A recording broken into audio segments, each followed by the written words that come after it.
All right, it is August 26th, 3:31 p.m., and I am calling to order the Diversion Board of Authority. Don, could I get a roll call, please? Mayor Carlson. Here. Dr. Mahoney. Here. Mayor Dardis. Here. Mr. Peterson. Mr. Hendrickson. Here. Mr. Pepcorn. Here. Mr. Emminger. Here. Mr. Strand. Here. Mr. Campbell. Here. Mrs. Sherling. I'm here. Mr. Steen. Here. Mr. Olson. Here. Mr. Selgerwald. That is everyone. Quorum is present. Okay, thank you very much, Don. And moving on to the approval of the minutes from July 22nd, 2021. This is a voice call vote. I have a motion to approve the minutes. So moved. Second. Okay, I have a motion and a second. All in favor signify by saying aye. Aye. Any opposed? Any opposed? All right, motion carries. Moving on to number 3, the approval of minutes from the August 9th, 2021 special meeting. This is also a voice call vote. Do I have a motion? Meeting minutes? So moved. Second. Okay, I have a motion and a second. All in favor signify by saying aye. Aye. Any opposed? All right, motion carries. On to number 4, the approval of the order of the agenda. This would be a roll call vote. Or no, this is also a voice call vote for the order of the agenda. Do I have a motion to approve the order of the agenda? So move. Steen, second. Okay, I have a motion and a second. All those in favor signify by saying aye. Aye. Any opposed? All right, moving on to the consent agenda. This will be a roll call vote. Do I have a motion to approve the following finance report, voucher approval, DA board approval, MOU and agreement actions? Strand moves. Olson seconds. Okay, any discussion? Hearing none, I have a motion and a second. Can we get a roll call vote, please? Mayor Carlson. Yeah, sorry, Don, just a moment. Do you want to do them individually? Madam Chair, we just wanted to note there was a Finance Committee meeting yesterday in which one of the bills was pulled out and adjusted differently. And if you're under the consent agenda, I believe you're approving all of the bills. And so it's totally up to the board if you want to approve all the bills, but there was a little, the resolution that came forward from the Finance Committee pulled one of the bills out. And if you approve the consent agenda as it is, then you're approving all of the bills as presented without that change. Okay, so let's go back. Can I get maybe an amended motion and second? Would I have to, I would have to pull out the finance report to do a separate motion for that one without approving the, I believe that it would only be the one bill that was pulled out by the Finance Committee yesterday, and that was the reimbursement for the city of Fargo. And so I suppose you could just take that one out of consent and put that under the Finance Committee report, and then you could just approve all the other bills under consent. Sorry, we were sitting back here and we caught it that there was a disconnect between what the consent agenda had on it and then what the Finance Committee recommended. Chair, yes, Mayor Mahoney. just to be clear, John, it wasn't the whole 6 million. It was a small portion of that 6 million. So just so the team understands that there's a discussion about a certain part of the bill that we'd like to go further in discussion with Joe Paulson. So it would only be that portion. So the majority of the 6 million would be paid. Yeah, that's my understanding of the decision or recommendation by the Finance Committee meeting. I don't know how you want to handle it as a board, but we wanted to flag that up as an issue. Madam Chair, Commissioner Steen. perhaps the individual making the motion would withdraw the first motion and the second would be withdrawn. Do you want to withdraw your motion? I think. What I was going to suggest, Madam Chair, is to modify the motion to approve the bills except for the one that would be reported in the finance report. Okay, I think, is that an acceptable motion? Yeah, you could do a motion to amend the second, vote on your amendment, and then vote on the underlying motion. So it'd be 2 votes. Okay, who was that? Who made, did you make that motion? Is that a motion to amend? I made the motion. Well, Somebody the first seconded. motion, Oh, there's a motion on the table, so we have to withdraw that motion. Right. So, Madam Chair, can we start all over again? Because now it's like. Yes, today is August 26, 2021. I'm calling the diversion board. First, not a motion. Okay, so Commissioner Strand, you made the first motion. And if the chair's preference is to withdraw the motion and start fresh, I withdraw my motion. Thank you. And then Steen, you seconded that. somebody did. Yeah. So we will withdraw that motion. Thank you very much.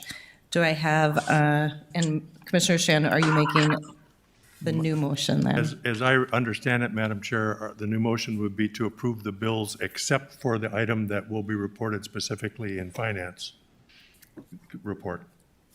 That is correct. A, B, and C. Not really. And Olson will second. Good, now confuse it.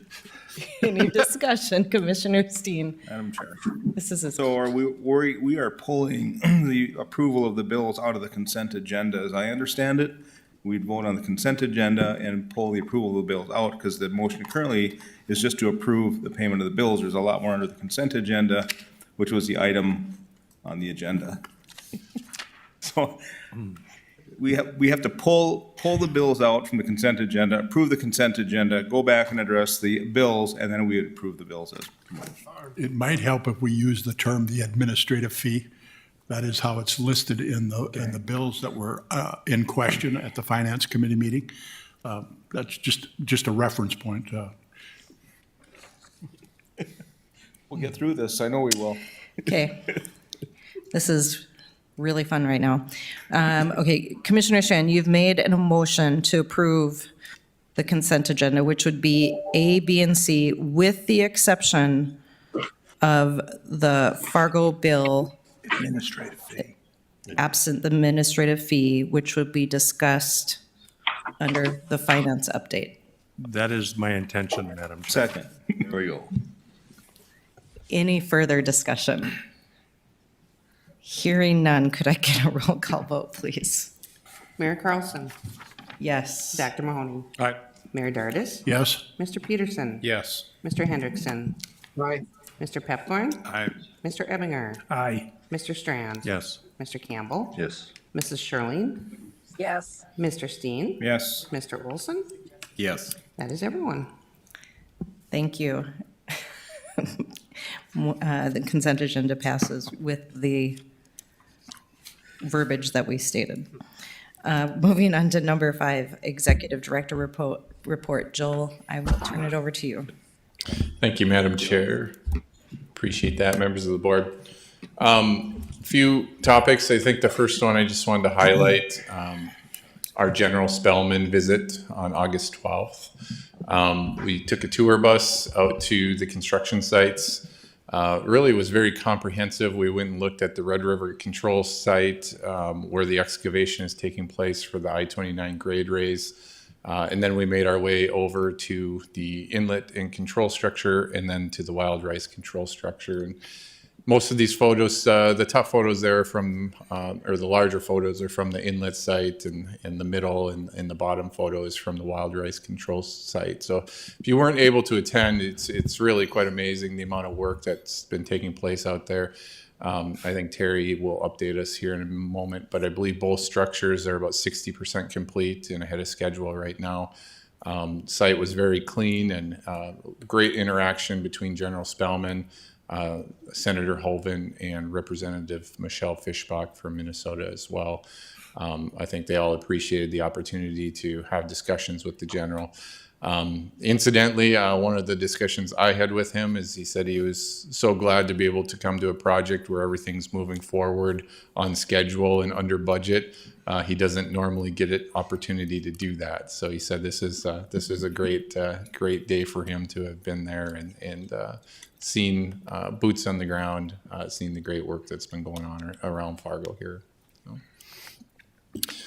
A number of other activities. It's been a really busy month this month. Some of the key public-private partnership updates here for you. We did complete commercial close last Thursday. That was basically our signing of the agreement with the Red River Valley Alliance. So it was a big day.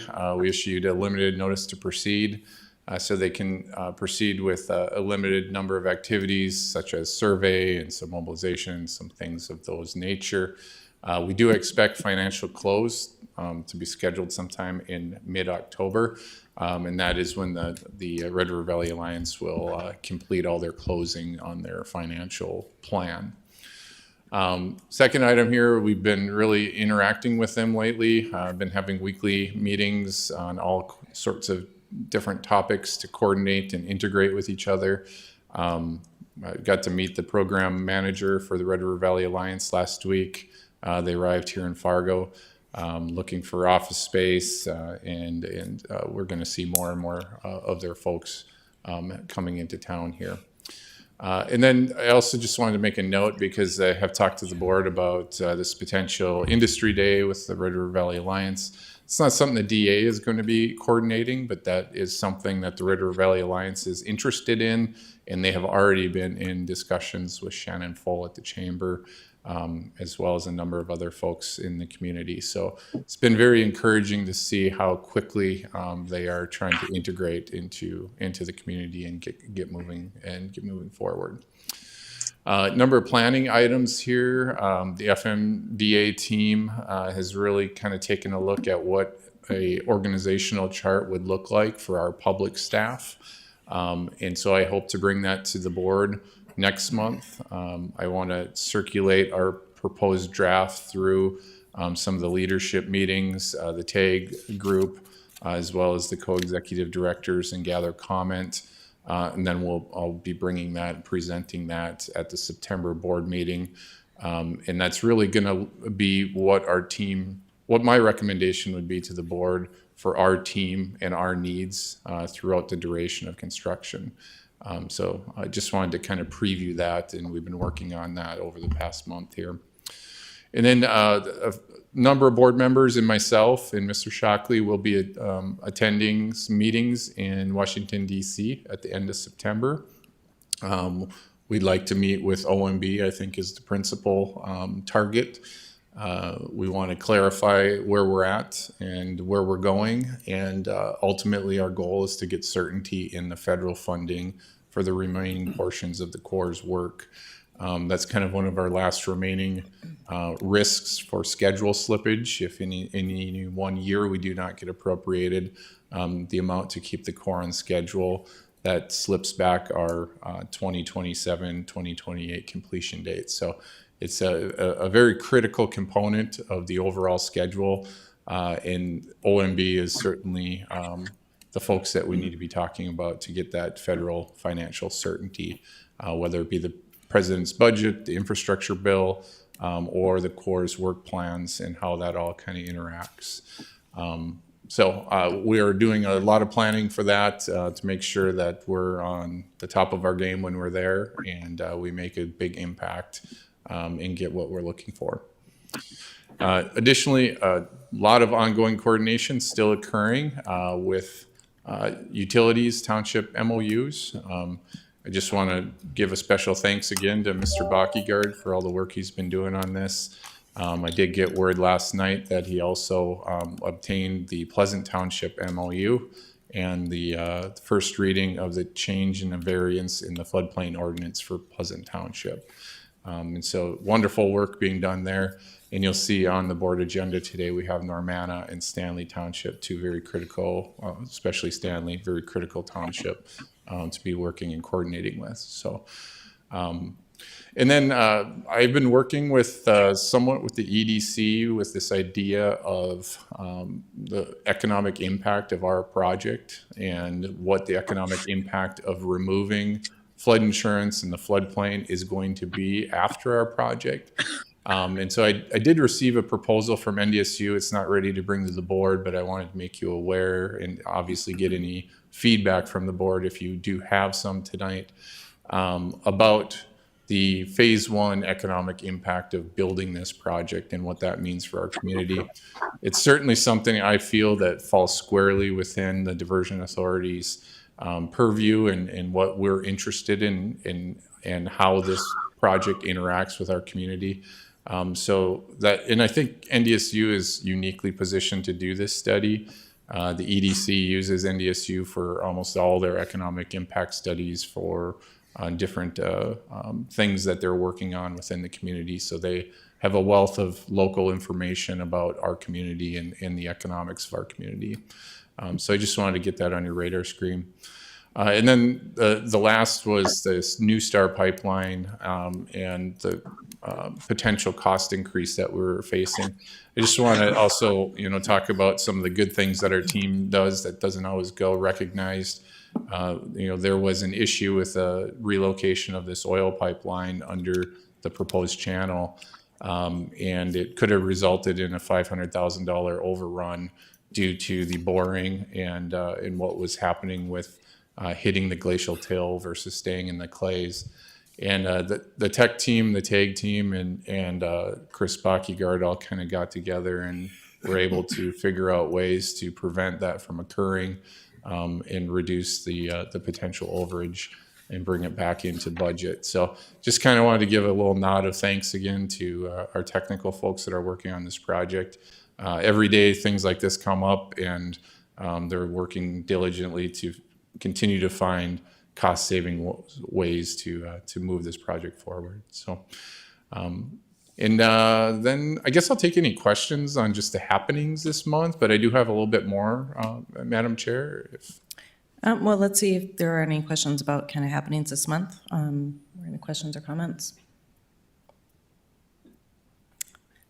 Excellent. not. Well, I'll move on Move then. on. I'd like to bring Mr. Bachigard up, and I wanted to show this video. For those of you that maybe weren't able to come on the tour, this is a pretty comprehensive video that we put together of the construction that's occurring today. And I just thought this was maybe a good time at this board meeting to take a few minutes to watch this video, and we'll have Mr. Bachigard narrate. Thanks, Joel. Yeah, this was a video we put together for the general's visit, so it gives a nice overview of all the different, most of the projects we have ongoing, especially on the core program side. So we're starting at the Wild Rice River site. So it gives you a good view of what's going on there. The work going on in the foreground there, they're putting in what's called Wick Drains. Those help with the pre-consolidation of the soil, help that move faster. So they push those pieces of plastic all the way down to the glacial till. That helps bring the moisture up to the surface to help the deep consolidation that happens in our Red River Valley clays. Here's a view coming over the river kind of towards the structure. So this would be where the embankment will ultimately be. So now we're coming in more to the easterly or towards the west, but on the easterly side of the structure.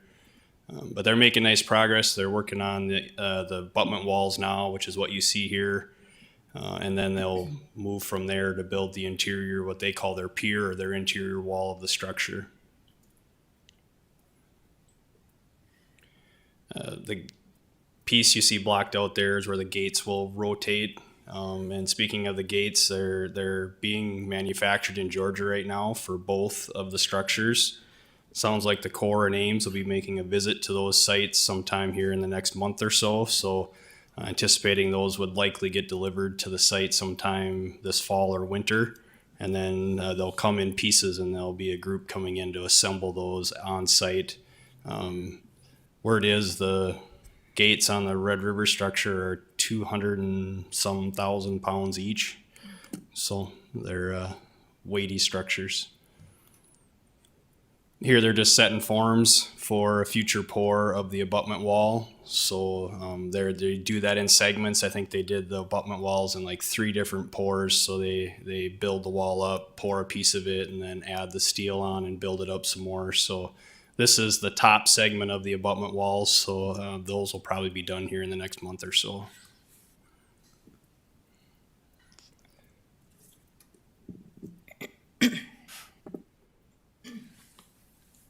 So here's the Interstate grade raise project. So the path you see through the fields, that's actually the alignment of the embankment in the future. Here we're just bouncing around a little bit, but here they're working on the actual that they're taking borrow out of an area to build the project, but they're up to putting gravel on the bypass now. We'll start paving here in the next few weeks with the intention of having that bypass open this winter.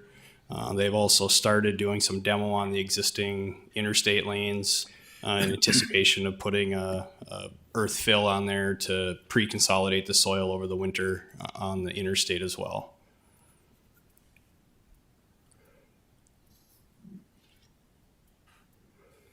Like I said, they're using the existing embankment alignment as a haul road. So they're hauling material from the Red River site over to the interstate. So making use of lands we will ultimately need anyway. Here they're driving on the bypass lanes next to the interstate, so you can see that taking shape. This goes on for about 7 minutes. If you guys want to keep going, I can keep going. If you guys want to move on, I'm fine moving on. So it's a nice view of giving both kind of the overviews and some as it's being constructed views. So that video is available. You guys, if you need it, we can share it with you. It's on the website. So anyway, there, like I said, it covers all the sites. There's one for the wetland project, which is reaching substantial completion here next week as well. So projects are moving along at a nice pace. So, Just a quick question. Yep. Commissioner Olson. What moves that 200,000 pound gate? Is it hydraulic or? no, it'll be a mechanical winch type system. So it'll be mechanical motors that sit on top that run a winch system that's geared, and it'll be on cables. So. All right. Actually, I was thinking that Mayor Mahoney was going to be there just with a crank. Yep. Pulling it up, putting it down. It'll come along on a stick. We asked if that was an emergency allowance, and they assured us that there isn't a person alive that could turn those cranks. So Someone doesn't know Mayor Mahoney. yeah, and that might be true. That's very, very true. I got you, Mayor. I heard he's been working out, so. All right, perfect. Thank you, Mr. Backegard. Mr. Paulson, do you have further So information? that's all I have, Madam Chair, unless there's any questions from the board. So. Any questions? All right, thank you very much, Mr. Paulson. Moving on to General Counsel update, and I will turn it over to Mr. Shockley. Thank you, Madam Chair, members of the Diversion Authority Board.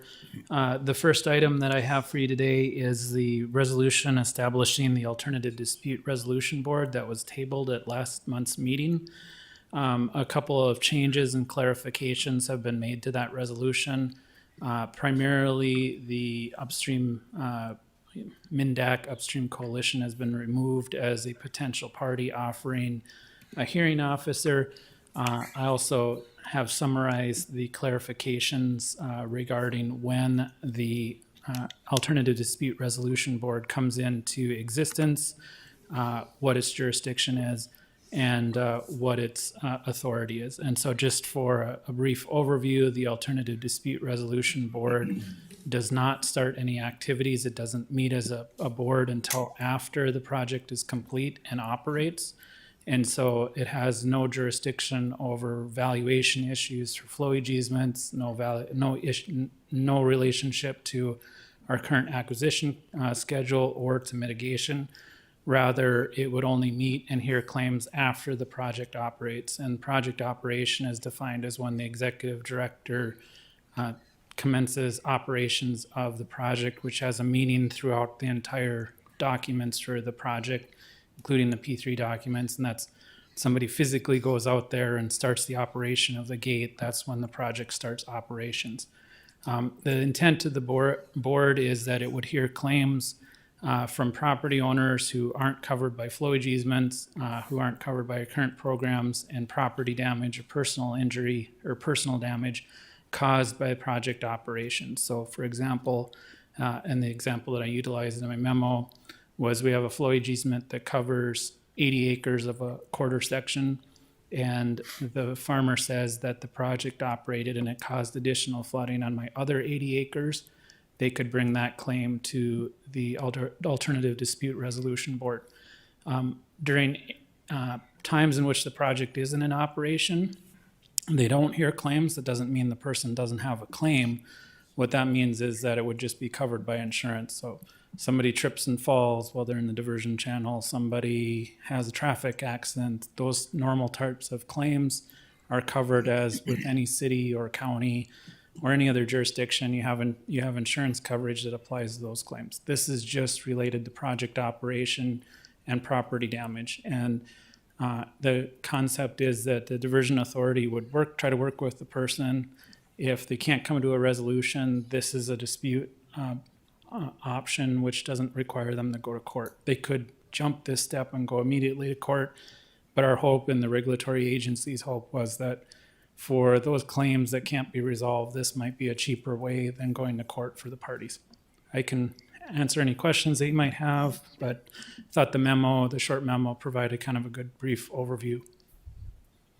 Thank you, Mr. Shockley. Questions? Commissioner Strand. Thank you. And I wasn't participating in the last Diversion Authority meeting. I was somewhat surprised to learn subsequently that there was such a debate about having a seat on the dispute resolution board for somebody representing upstream. Am I hearing it clearly that that has been removed? That was the direction that I had received, Commissioner Strand. And help me understand, who directed that? After it was tabled, there was a lot of discussion about having that. So it's not that they have a seat, they can appoint a hearing officer, and that hearing officer is part of the rotation. The direction that I received along with the executive director at last meeting was there was a lot of concern about that position being appointed. We then had a small group meeting with the leadership, and it was directed that we take that out of the provision and bring it back to the board. I mean, if as a board you want to add it back in, I can add it back in. I'd leave that to the board members to decide. If I might, Madam Chair, I'd be concerned that there's concern about having that seat there. After all what we went through to address this and move forward and to try have a fairness, I just don't see the problem of, first of all, recognizing the recommendations that came from our people who created this, and second, allowing that seat to be there. I just can't fathom that, frankly. Madam Chair. Mayor Mahoney. Mr. Strand, I think it was more a problem with that the members, if you look at the members, they were all county members, and there's a methodology of the county to appoint people to that. Upstream Coalition really had nothing, our original plans to do it did not have them in there, and it was just at the thought that maybe they should be in there, but the purity of the board was basically it's counties. Counties have a methodology with elected officials to appoint somebody.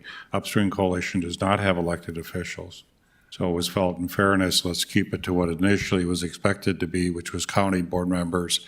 And John originally put that strategy before us, and it was that the commission or the board had difficulty when clearly, if you look at the list, I don't know if you have it in front of you, but there's about 20 members. How many county members, John? I think about 11. 11 county members, and there's a very clear route how those people are appointed.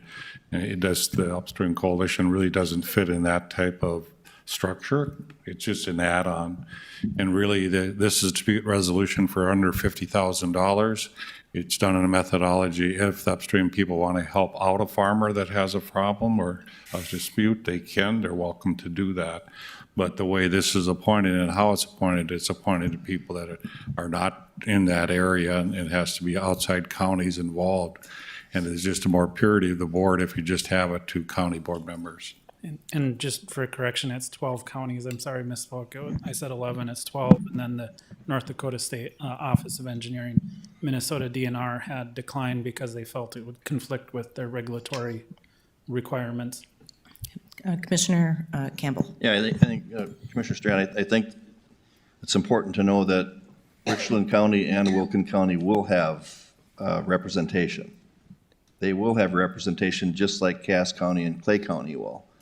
It's just that no outside entity is going to be allowed to appoint somebody to that board. So there will be representation. And then the way it works is it depends on where the claim is. And that's going to determine which members of the pool are selected. Am I correct, John? Yeah, there's one member that is selected from the area in which the claim occurs, and then the other two are selected alphabetically from the pool. And so you could, in theory, if there was a claim in Wilkin County, you might have one Wilkin County representative and one from Pembina County and one from Cass County, or something like that. Okay, any further questions? All right, this requires a roll call vote. Do I have a motion to approve this resolution? Move to approve. Okay, I have a motion and a second. Any further discussion? Hearing none, could I get a roll call vote, please? Mayor Carlson, Yes. Dr. Mahoney, Aye. Mayor Dardis, Aye. Mr. Peterson, Yes. Mr. Hendrickson, Yes. Mr. Pepcorn, Aye. Mr. Eppinger, Aye. Mr. Strand, No. Mr. Campbell, Yes. Mrs. Sherling, Yes. Mr. Steen, Yes. Mr. Olson. Yes. That is everyone. Thank you. The resolution passes.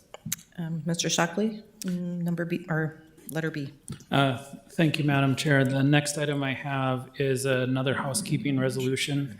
The Metro Flood Diversion Authority entered into a MOU with Cass County, and upon certain actions, sometimes we need the county to acquire rights-of-way that are currently township roads or other rights-of-way.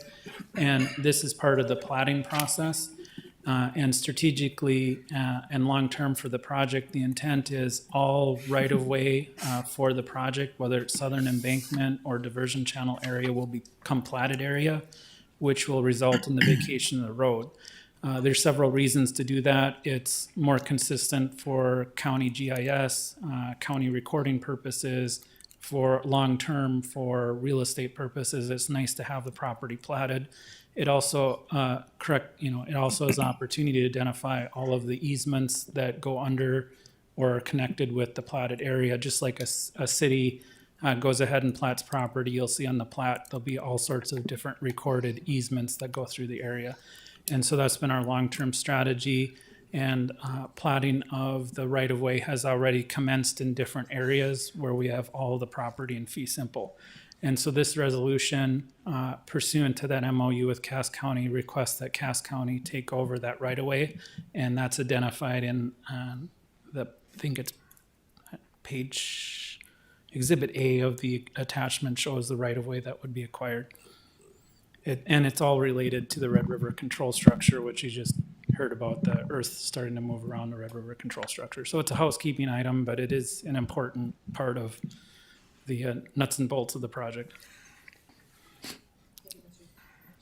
Move to approve. Second. I have a motion and a second. Discussion. Commissioner Campbell. Question, the Red River control structure, is that going to have any similar needs on the Minnesota side?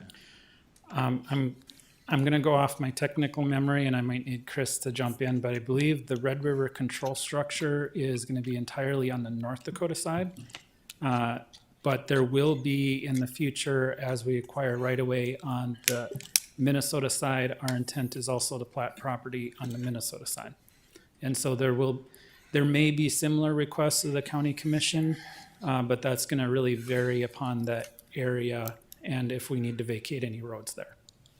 Thank you. Any further discussion or questions?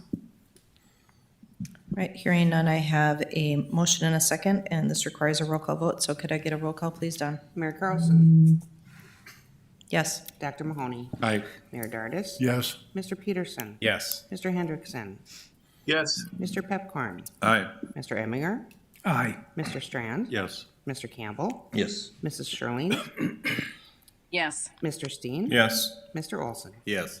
That is everyone. Resolution passes. And back to you, Mr. Shockley, to review next steps for the financial close with the P3 developer. Thank you, Madam Chair. And as Joel had indicated, we did reach commercial close last week, which is a big monumental step for the project. Financial close will signify the agreement is finalized. The financial close deadline under the P3 agreement, so I'll start with the bookends. The financial close is due by November 15th, so that means that the developer has until November 15th to fully close. What is involved in the financial close, once you have all of the signed commercial documents, they go to their banks, and not only that, they go to underwriters and private placement agencies and pull together all of their financing for the project. And so currently they're out raising about $1.25 billion. And so they bring all that money in, and that's a combination of both short-term and long-term debt. And they have to have that in place before we reach financial close. And under the way the P3 is set up, they have to expend those sums and have significant sums of money into the ground, so to speak, before we start paying milestone payments. And so it gives the other side an incentive to get the work done because they actually hold all the risk for the construction financing as opposed to a typical public project where the public entity is making draw requests and the contractor is just responsible for doing the work and gets progress payments. So the first step in that process to reach financial close is commercial close. Over the next couple of weeks, the developer, working with the authority because we review all of their financing documents, will be submitting significant amounts of financial documents, agreements for our review and finalization. And also we have to coordinate with our trustee, Bank of North Dakota, and the fiscal agent, who's the city of Fargo. So there'll be a lot of behind the scenes activities reviewing documents. We're currently in the process of working with Cass County to hold what's called a TEFRA hearing. Been in contact with Cass County administrator. We're tentatively planning that for the 20th. It doesn't mean Cass County is obligated to any debt. It's just when you issue tax exempt PABs, you need the jurisdiction that has authority over the entire project area, which is the channel. Cass County, they have to hold a public hearing whether or not the debt should be issued. It's just an IRS compliance requirement. Then the PABs would go ahead and be issued. They're also issuing other long-term bonds that are taxable, and they're working with their banks to secure the other portion of the private financing. During this time period, you may ask, well, what happens if they don't close? What happens if we don't reach financial close? The developer obviously has an incentive to reach financial close in that they've signed the agreement, they've been selected. But also we have what's called the financial closing security. So prior to commercial close, the developer was required to submit to the Diversion Authority $20 million of letter of credit. And that allows us to draw the $20 million immediately if they aren't able to achieve financial close. The reason that we chose $20 million was we wanted a significant protection for the authority if they didn't reach financial close, and also to compensate us for the costs that we incurred during procurement. You could still go to the other proposer if you didn't reach financial close. We don't expect any of this to happen, but want to make sure that the authority understands that we're well protected in reaching financial close. And we have weekly meetings with the financial team for the developer. Happy to answer any questions.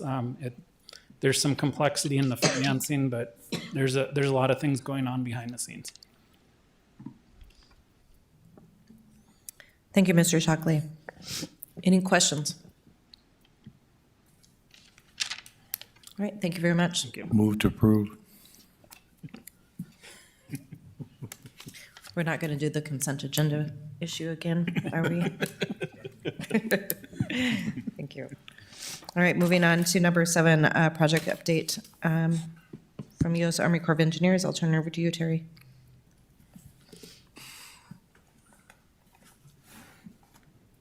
Good afternoon, Madam Chair. Can you hear me okay? Yes, we can. Great, thank you. I'm pleased to report out on the Corps of Engineers' progress over the last month.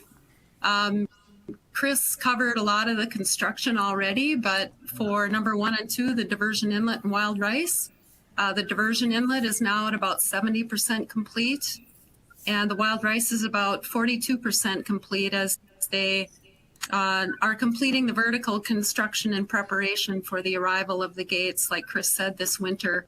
On to I-29 raise, Chris covered that. They're working on the bypass and crossovers, and making great progress in borrowing from the Red River Control Structure site. Number 4, Reach SE1. The required completion date is in 2023, but I think I reported last time that the contractor is likely to get done this year. So that could be a year in advance. Number 5, this is the big news today, the Red River structure design. Today we had a signing ceremony. The design is complete.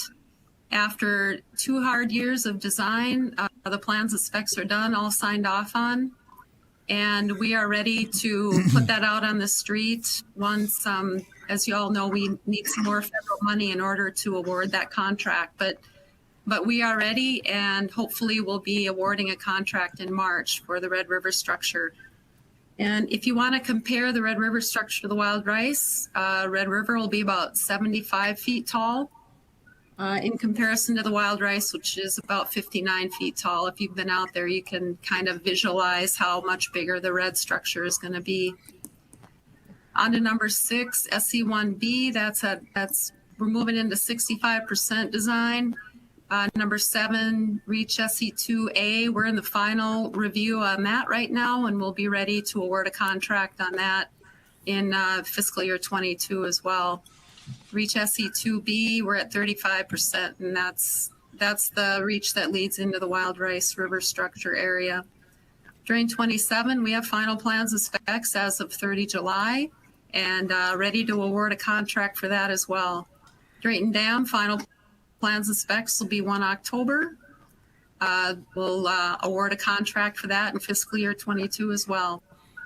The Chief of Engineers visit, Joel showed some really awesome pictures of that day. It was a great visit. I'd like to share a few more on the backside of this update. Just a wonderful day, a great visit, and I want to thank you all who could join us. It was just a great day to have everybody there and to be able to walk around all of the progress. With that, are there any questions? Thank you very much, Terry. Any questions? Hearing none, thank you. Moving on to number 8, public outreach update. Commissioner Olson. We did not have a meeting this month. Doesn't mean that there isn't a lot of things going on in the background.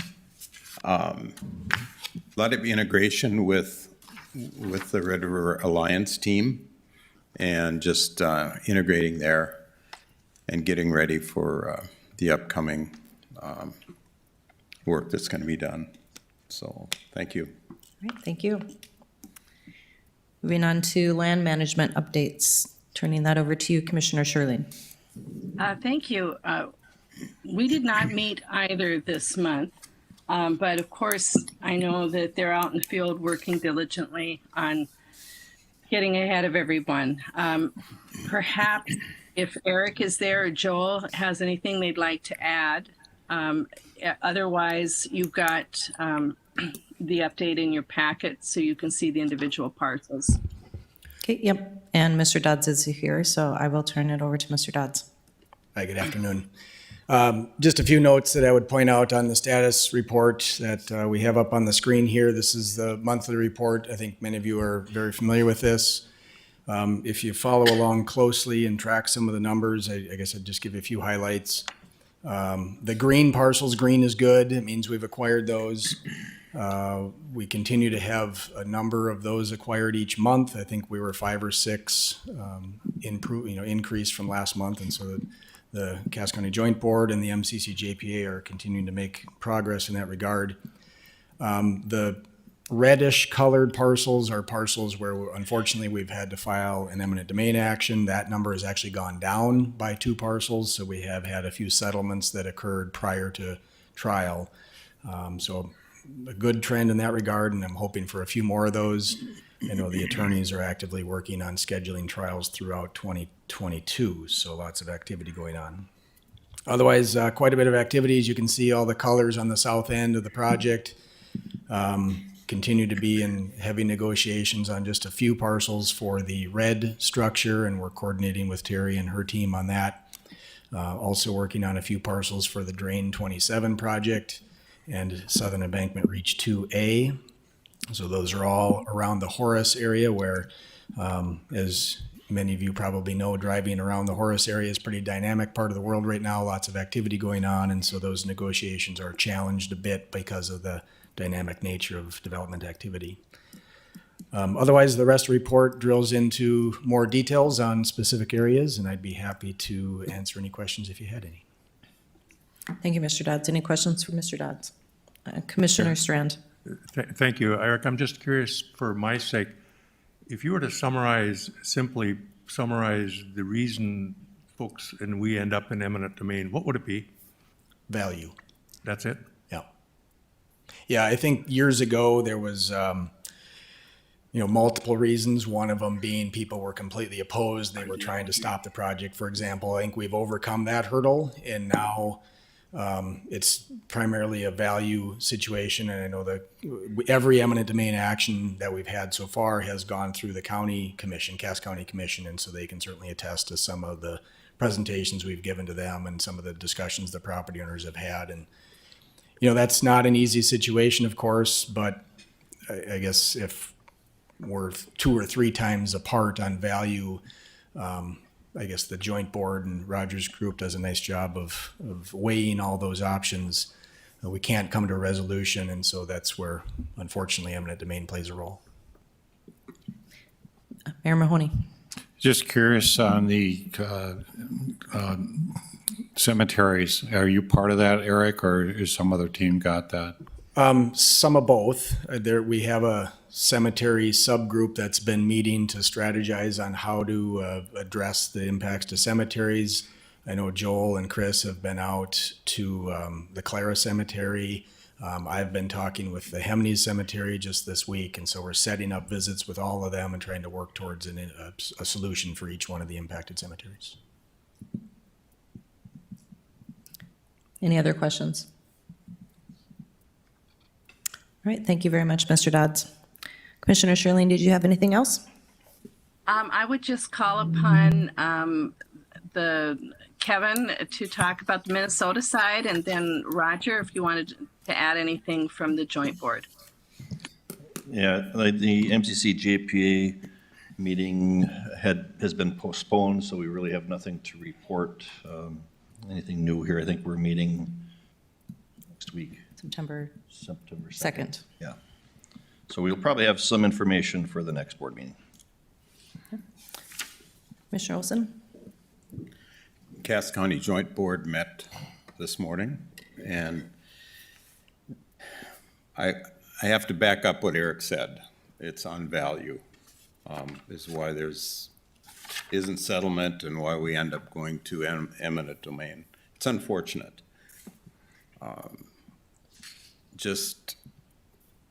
And yes, the values close to Horace, close to West Fargo, those values are high. We understand that. But we can't stretch those values way out into the county. And we're seeing some of that. We're seeing those values that the landowners expect should be those high values. So we're having to deal with that, and it like Eric says, it's dynamic. It's growth is exploding out there, and it's also raising land values. So we struggle a little bit with our appraisers. We do question them. We trust their expertise, but then we also question them.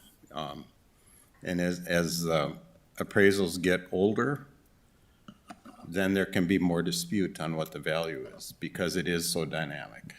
So that's what we're struggling with. To be fair, friendly, and flexible, really, is what we want to do. And sometimes it's very difficult, and we have to let the court decide. But certainly, all the landowners should realize that even though we go that route, it takes time, and there's still time to negotiate. And we'll negotiate up to the day of the hearing. So that's the message that I'd like to get out. Thank you. Thank you, Commissioner Olson. Commissioner Shirley, did you have anything else? Thank you, that is all. All right, thank you. Moving on to finance update, turning over to you, Mayor Dardis. Thank you, Madam Chairman. The Finance Committee did meet yesterday, had a good meeting. We had reports from Mr. Dodds on his lands dealings. We had a report from Mr. Shockley on regarding MOUs, as well as the agreements with the townships. In addition, we had approved contract actions, items 1 through 5, that are listed. Mr. Paulson can give you an overview, or I can. Items 1 and 2 is a consolidation of the Houston Moore group from 7 task orders to 2. It will continue to have the same financial overview, but they will be submitted in two areas rather than 7. And that's going to be it was time consuming before, and this will consolidate those and make it much easier. Item number 3 is AECOM, and that's the architectural or archaeology consultant that we have. That was a dollar amount of $534. Going back to items number 1 and 2, there is no net increase in value of the dollars to the HMG group. That is a net zero. It's just the way that it's going to be reported, and it should save administrative time. Again, item number 3 was $534,000 for the archaeologies. Item number 4, Dakota Carrier Network, is a $612,000 item, and that's for a utility relocation. And item number 5 is Industrial Builders, change order number 4, and that is with regard to graveling some township roads. They're not county roads, they're township roads. In visiting with Mr. Bakkegaard and Mr. Paulson, the township had respectfully requested that we're traveling a lot on there, and it required an overlay of gravel, and that is for $66,708. So if you have any questions, I stand for them, and if not, that's the end of the financial report. Thank you. Thank you, Mayor Dardis. Joel, did you have any further updates on any of those contract actions? Thank you, Madam Chair. No, I think Mr. Dardis did a very good job. Just one small correction. It's actually 7 task orders apiece for each one of those HMGs, so a total of 14 task orders. That's great. Mayor Dardis had it spot on. It's a 0 net increase in total overall cost. We've unencumbered that 1.6 million in other task orders, and now we're bringing them into these 2 task orders. Thank you very much for that clarification. Any further or any questions of Joel on any of these contract actions? Okay, would we be able to, I believe we can approve all of these in one motion? So if I could get a motion to approve all of these contract actions. Move to approve Bernie's excellent report. I would like to second his excellent report.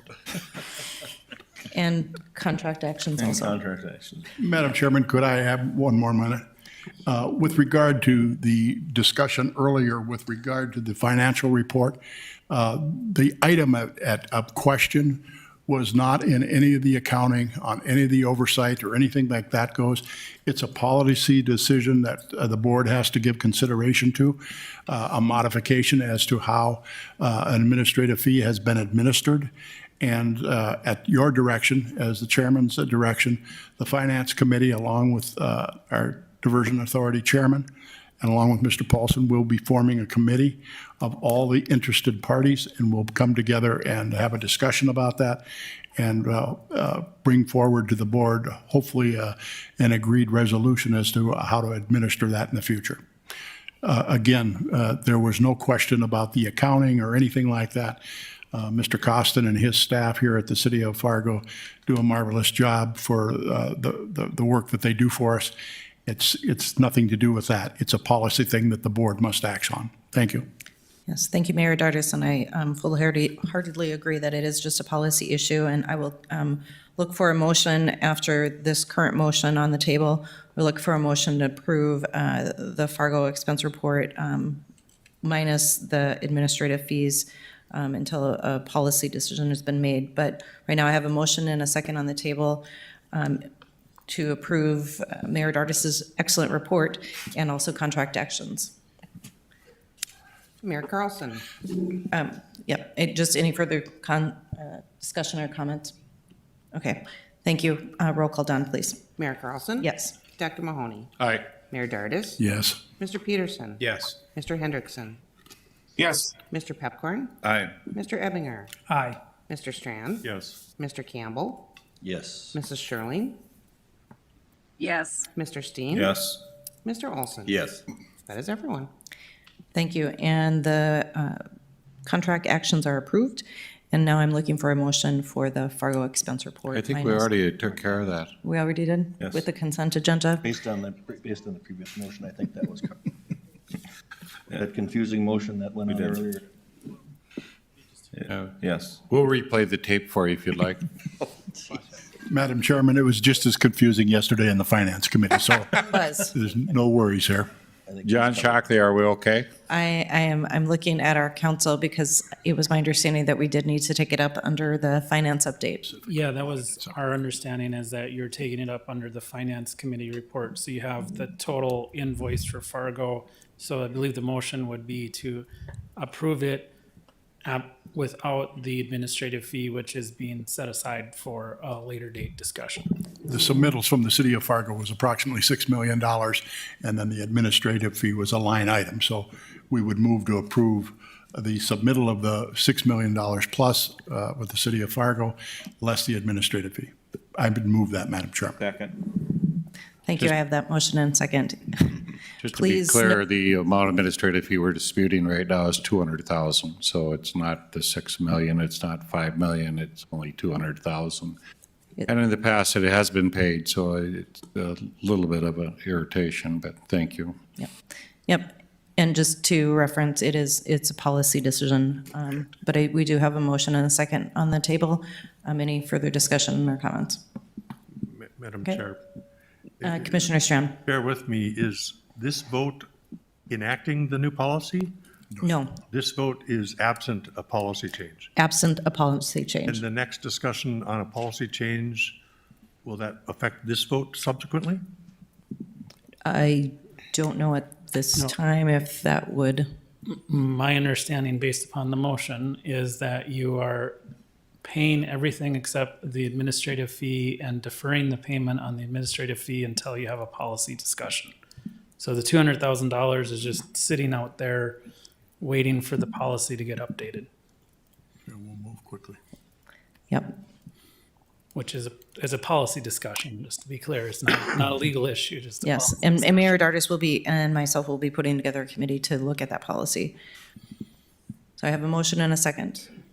Any further questions or comments? All right, could we get a roll call vote on this? Mayor Carlson. Yes. Dr. Mahoney. No. Mayor Dardis. Yes. Mr. Peterson. Yes. Mr. Hendrickson. Yes. Mr. Pepcorn. No. Mr. Ebinger. Aye. Mr. Strand. No. Mr. Campbell. Yes. Mrs. Sherling. Yes. Mr. Steen. Yes. Mr. Olson. Yes. That is everyone, and that carried with 3 noes, and the remainder were yea. All right, thank you very much. Motion carries. All right, on to other business. Is there any other business that needs to come before the Diversion Authority? I would just like to commend the person who writes the minutes for this meeting for approval. I would second that. Good luck, Don. Any other business? Right. Then our next meeting is going to be on September 23rd, 2021, 3:30 PM. Do I have a motion to adjourn? So moved. Second. Okay, we are adjourned. 1 minute before 60 minutes.